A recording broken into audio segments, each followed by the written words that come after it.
IPL Radio, inspiring passionate lives for the community. And welcome back to Inspire IPL Radio. This is Decka Mac and we have Mike, and Hello. We have just got in touch with our Young Doctors star, Ric Herbert. Yeah. Hiya, Rick. How are you? Can you hear us at all, Rick? We have Houston. Let me see what's going on. You do your thing. No worries, I will do my thing. All right, so we'll just a few technical difficulties, but I'm sure we will get Rick. And all right, okay. Did you hear anything there? Right, okay, hold on. Technical glitches here and there. Okay, we shall try again. And can you hear us at all, Rick? Absolutely. Hello. Excellent. There you are. A little technical glitch there, but we have finally worked through it. Oh, dear. So, Rick, you were on the Young Doctors, and you have many, many things behind you now as well. How awesome is that? Yeah, it's pretty wonderful. I've had a fantastic career, but Young Doctors was definitely what started me off many years ago on TV. Anyway, yeah, for sure. Can you believe 45 years? Wow. Oh, you're not. It's not possible. No, that's it, exactly. I mean, every time we interview somebody and you start talking to them, you can almost feel them going back to the age that they were when they were in the show. You must feel that way as well, huh? What, I'm 18 now? Well, there you go. Yeah, Why not? Why not? No, they were wonderful times, and a really extraordinary cast, and Alan Coleman and all the people from Grundy's who put it all together and wrote it. It was such a great atmosphere to work in. Yes, I can imagine, and that's what we've been told by everybody that we've spoken to so far. It was almost like a family. Yeah, there is that aspect to it, most certainly. And a family that wasn't too hard on the eye either, I'll have you know. Yeah, well, there you go, you see. And look, when it came to your character, I mean, you played the son of Secretary Helen Gordon, who was played by Lynn James. You were the brother of Nurse Jill Gordon, who was Joanne Samuel. At what stage did you come into the show, and how did you actually manage to build your character to suit, obviously, the inevitable which was going to happen with the spinal issue? Oh, well, it happened over some time. The first time I was invited in was for 2 weeks because Helen Gordon needed a son who was suddenly in trouble because he held up a petrol station or something. And so I came in as this shady teenager who was kind of lost and needed guidance, and that was a couple of weeks of work there, and that's the first time I met Lynn James, who played my mother Helen Gordon. She's a wonderful lady. Unfortunately I went to her, she passed a couple of years ago, and several of us were at that, but this is this end of the world of our lives, and then that's when I also met of course as you said, Joanne Samuels, who played my sister Jill, my older sister. So, and then my character sort of went off and straightened up somehow and came back sometime later for 4 weeks as the guitarist in a band, and the band was Georgie Saint and the Sinners, and Georgie was played by Mark Hembrow, and I was his guitarist. Yeah, okay, very good. And did you actually manage to get to play live? Yeah, we played a bit. I played guitar at that stage, and so did Mark. So he and I ended up playing here and there. I think we played on the show. We were working out songs as part of it. We were both playing together, songwriting and stuff in one of the scenes in it. And that lasted for about 4 weeks. And then the band went on tour. And then I came back a third time. Yeah. And the band had... we were having a break. And... break being the operative word here, in an accident by a pool. Roger had an accident in a pool and ended up becoming quadriplegic, so he lost the use of his legs. And that was a really interesting thing to do, to go into North Shore Hospital, into the quadriplegic section, and actually meet people and talk through the process with these, at that stage, unfortunate people, because they, because this has happened to them, and to sort of study that and find out more about that. I think it must have been a humbling experience to have done the research for that role in such a difficult situation. Absolutely, and then he went away, and then he came back again. The fourth time I came back, and married a lady named Anna Ruby. The actor's name is Anna Ruby. He played Sandy, I believe. That's right, Sandy Pierce. Yeah. Yeah, there you go. Hey, it's almost as if I knew all of these things, right? He's cheating. Yeah. He's got it written down. Got it written down. Oh, go on. But listen, I was in England at the time with the Young Doctors, and even I saw some of the episodes across there. We used to see Prisoner Cell Block H, as it was back then, with the cardboard walls and everything. It was, it was typical Aussie soap opera, but it was good stuff. It was good fun. True that. I get what you mean by the cardboard walls. Yeah. They changed the sets so quickly. They were in and out. They were still wobbling when they were going. Let's roll. And that was what we talked to one of the actors last week, and that what they had said was that the logistics that went behind the set changes, because obviously the stuff that you don't see as a viewer is the fact that there's only one set. The sets have to change literally 4 or 5 times a day, so that must have been pretty incredible to have done. Yeah, they were fantastic. That team, the technical team behind it all, and we had to be on the money all the time, because they were really sort of pushing it through to get 5 episodes a week out of it, and. But it was good, and it was very popular, and I'm very glad to hear it's still popular, and I even hear that it's now available, or part of it. Well, that's correct. I mean, the whole point of us starting to do the interviews was that Viavision have released the first 250 episodes as a box set, and I mean, if you think about that, because I was thinking 250 episodes, that's pretty good. But there was over 1,300 episodes in total over those 6.5 years, which is incredible. There you go. So it probably comes out at about 200 a year. Yeah. 4 or 5 a week, and somewhere around that. Yeah, it's amazing, isn't it? Yeah, exactly. That's it.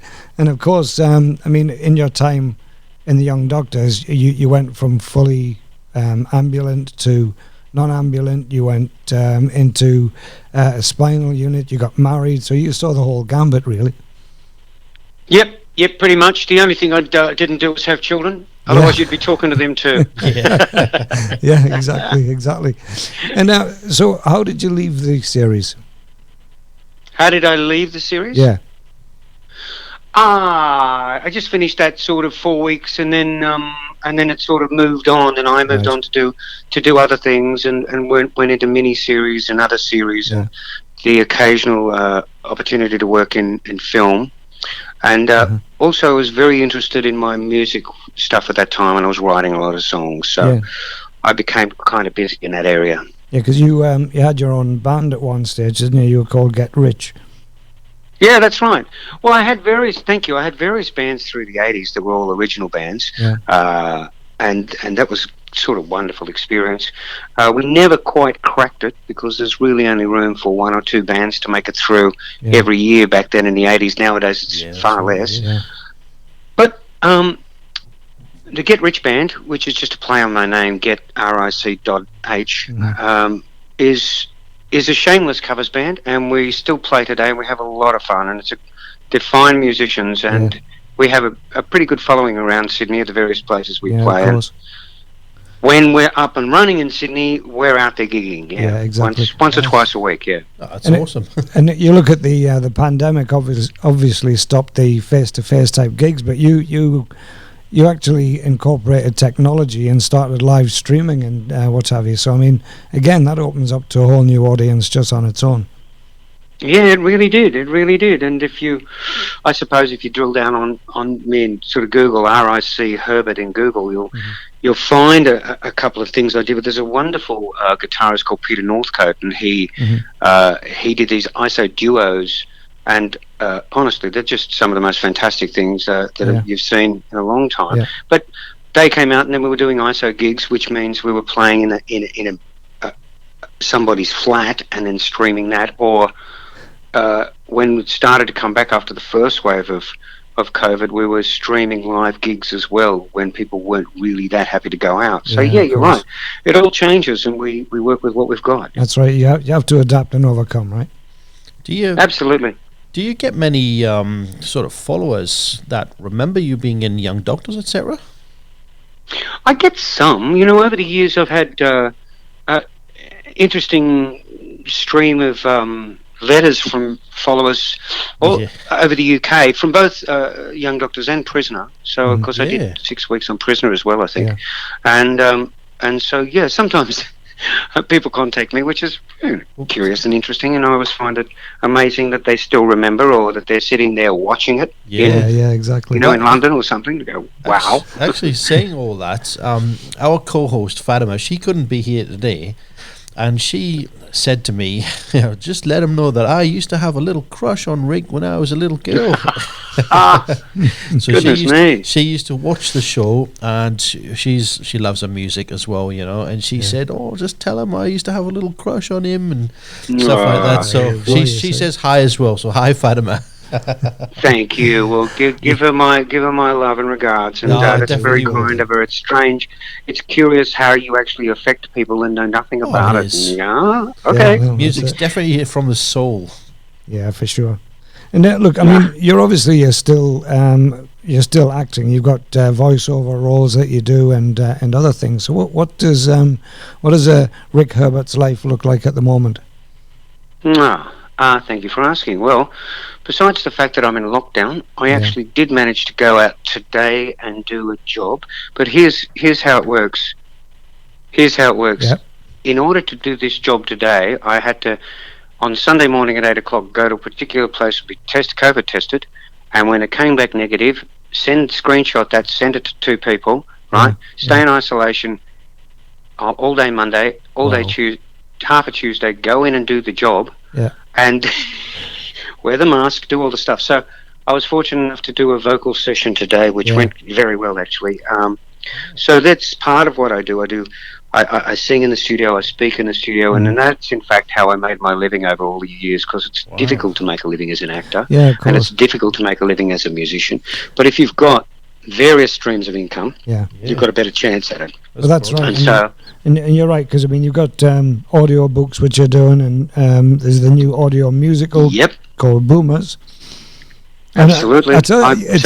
Sorry, Rick. I was just looking at this here. It says it's going to be called Boomers, and it's set in a retirement village for aging rock and rollers. How cool would that be? Can I be in that, please? You've got that. You've got look at that. That's extraordinary. Yes. There's a wonderful Ralph Chirrell's a wonderful musical writer, and he now lives in up in Queensland, and he's determined to have a crack and get Boomers up, which is all these old rock and rollers who managed to be in the same retirement village together. It's actually very funny, and we're just sort of chipping in and getting friends around the place to put down dialogue and a bit of a song here and there, and he's sort of compiling it all. But he's doing all that remote at the moment. Of course he will be. Things like that are happening.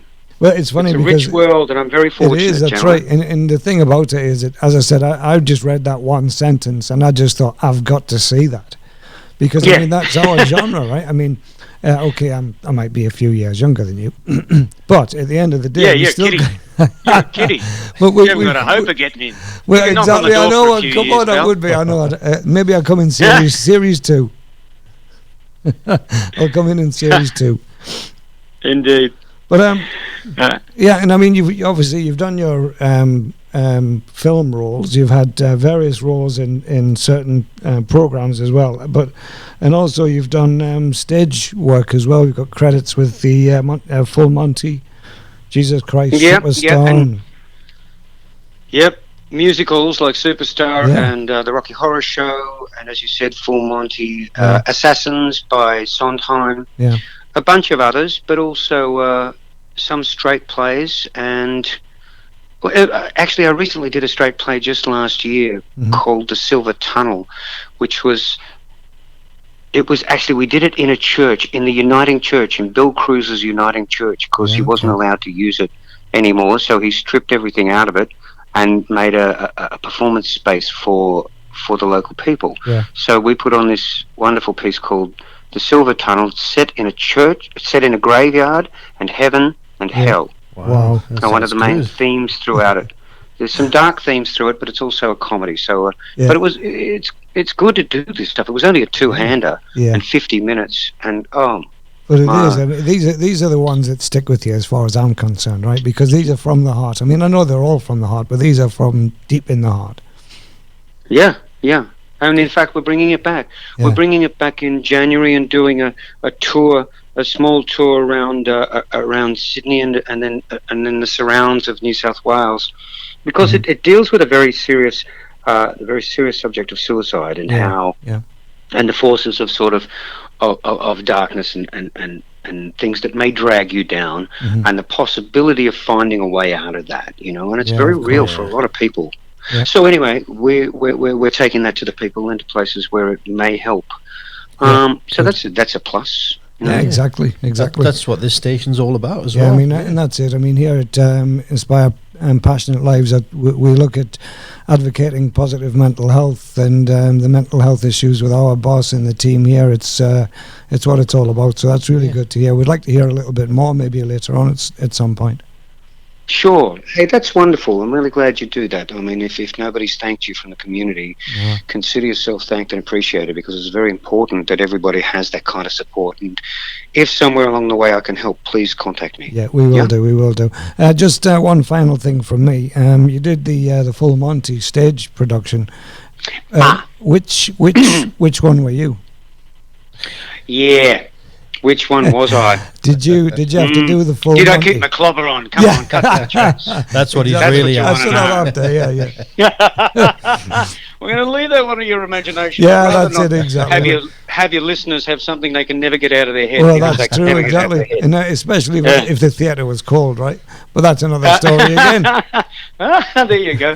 No, look, it was a lot of fun, and it was actually a really good. It made a good musical. It was an interesting film, but as a musical, it was set in America, and it was quite different. The same story, but different music. Yeah. But it was cleverly adapted. So anyway, that was some years ago and a lot of fun. Yeah, I can imagine. Well, look, just to get back and obviously the reason, or one of the reasons that we're talking to you is the young doctors aspect. We do have the Via Vision have released the first 250 episodes on box set, which is available through JB Hi-Fi. We've been talking to Ric Herbert, who has still got an active career, which is fantastic to hear, Rick. And you've obviously got the passion there as well for your music, which is even better. From myself, I'd like to say thank you very much. And me, thank you very much as well. But I'm sure we'll be my absolute pleasure. My absolute pleasure, and my regards to all your listeners, and good fortune to you all, and thank you so much for having me on today. No problem at all. You take care. Thanks for that. See ya. All right then. Bye. Bye. All right, guys and girls, that was awesome. That was our good friend Ric Herbert. Ric Herbert, is that? One of the actors from Young Doctors, who's gone on to have a nice little career there in movies, TV, musicals, on stage. He's done quite well, but he's still as humble as you would expect from an Aussie bloke. What a great person! Yeah. Chatty, everything. That's great. Yeah, fantastic. Alrighty, so we will have this next song and get back to you after these songs. Enjoy.